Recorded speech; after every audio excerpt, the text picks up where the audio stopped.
नमस्कार। बहुत ही सुंदर सा प्यारा सा पुराना सा एगो विवाह के गीत है। देखी जा, सुनी जा, बताई जा कैसन गावत नहीं जा।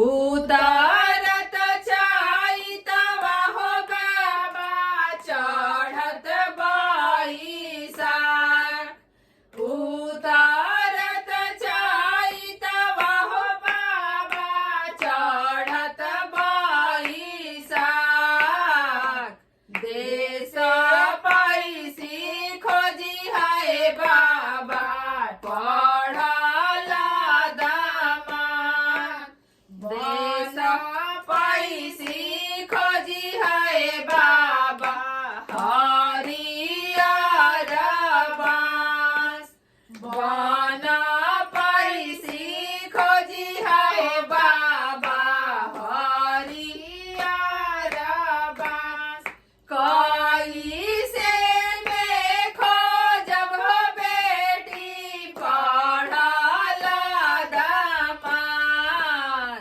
कैसे में चिन्हब हो बेटी हरियर बांस, कैसे में चिन्हब हो बेटी हरियर बांस, पढ़ाई ता होई है हो पापा पढ़ला दामाद, पढ़ाई ता होई है हो पापा पढ़ला दामाद, लहसाता होई है हो पापा हरियर बांस, लहसाता होई है हो पापा हरियर